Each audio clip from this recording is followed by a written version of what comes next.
Welcome to a new episode from English Plus Podcast. Today's episode is about everyday verbs and collocations, especially we're talking about the verb get, the very common verb get.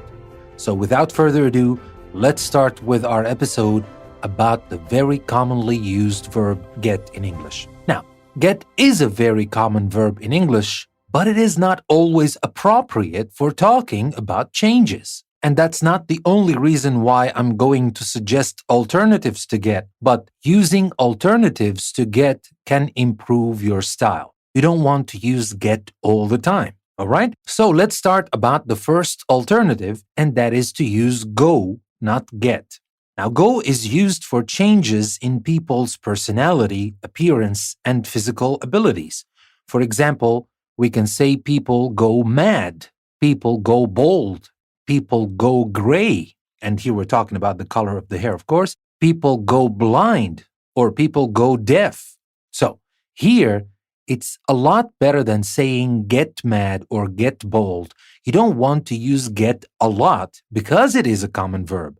You don't want to repeat it over and over and over, especially when there is another verb you can use, and that will improve your style, especially in writing. So here we're talking about go. We said that we can use it for changes in people's personality, appearance, and physical abilities, but that's not everything. Go is often used for sudden, usually negative changes. For example, we can say he was very embarrassed and his face went red. Or we can say suddenly the sky went very dark and it started to rain. So here we're using go to talk about sudden, usually negative changes. We can also use go to talk about slower color changes. For example, we can say the pages of the book had gone yellow over the years. So here we can use get if we want. It's not a mistake, but it is not always a good idea to use get when we can use go instead. So that is go instead of get. Now let's talk about using turn instead of get. Turn often collocates with colors. We can say, for example, the sky turned gold as the sun set. Or we can say, when the tomatoes turned red, the farmers pick them and sell them. Or we can say the news gave his mother such a shock that her hair turned white overnight. So you might be wondering now, is this episode about get or about the other verb? Well, actually, it is about get. But because we use get a lot, so I thought better than talking about get, which we can use almost anywhere, we can talk about the alternatives. And now let's talk about get and become. But before we talk about get and become, let me remind you that you can find the show notes of this episode in a link I will leave in the description. This link will take you to English Plus Podcast website, englishpluspodcast.com. And there you will find everything you need to practice the things we learn. You will find PDF practice worksheets in posts that are related to every single episode we create. So take the link and practice the English you're learning here to master the points and, of course, to review them because it's very important. Now you will understand everything, but trust me, tomorrow you will forget most of what you learned today. So don't waste what you learn and practice what you learn. Take the link, go to the website, and use the PDF practice worksheets that are custom made for every single episode we create. You will also find a link to Patreon in the description of this episode. If you like the content we're creating and you would like us to create more content, become our patron and support us on Patreon. This way we will continue on and create more content that you like and get benefit from. And there's also a link to our mailing list where you can subscribe to our mailing list and get updates on our schedule every 2 weeks. So now let's continue. We're going to talk now about get and become. Now, get and become can often be used with the same collocations, but become is more formal and is therefore more appropriate in essays, for example, writing essays. For example, we say, she gave up smoking when she became pregnant. Of course, we can say get pregnant. Get pregnant is correct. No problems about that. But if you want to be more formal and something to use more appropriately in writing, and remember, this will give you variety and your style will be better. Don't use get all the time. You can use become. And here say she became pregnant instead of she got pregnant. Another example, I would like to become involved in raising money for charity. You can say get involved, No problem about that.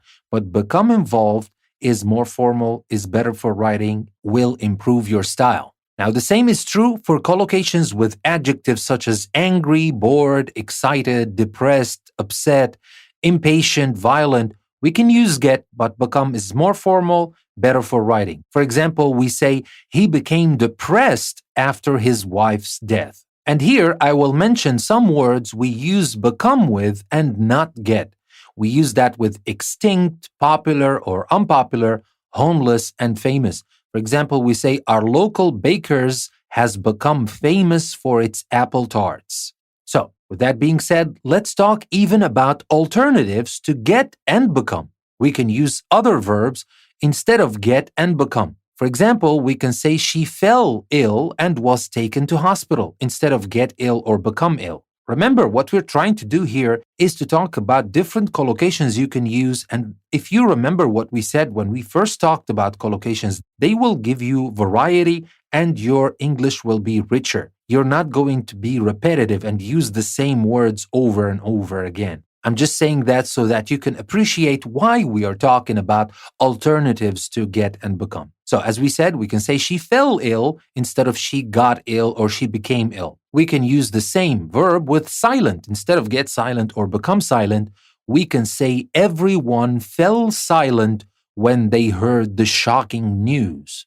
And we can use grow as well instead of get or become. Like if we want to say, as my father grew older, he spent less time working. Or the noise grew louder and soon we realized it was a plane approaching. So far, we've talked mostly about alternatives of get, but I want you to pay attention. It is true that get is almost usable anywhere you want, but sometimes it is the wrong choice. And here I will talk about some cases where we can overuse or even misuse get. So here I will give you some examples where get is wrongly used. And of course, we'll replace get with the correct verb. Now let's start with the first example. I was able to get new friends. Now it might sound okay to say get new friends, but actually we don't say get new friends. No matter how logical that might seem, we don't say get new friends, we say make new friends.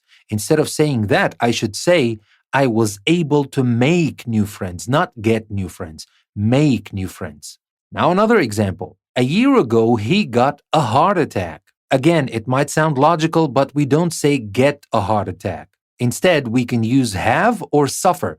We can say a year ago he had a heart attack or a year ago he suffered a heart attack. And now for another example. If I get a child of my own, one day I will do this, I will do that.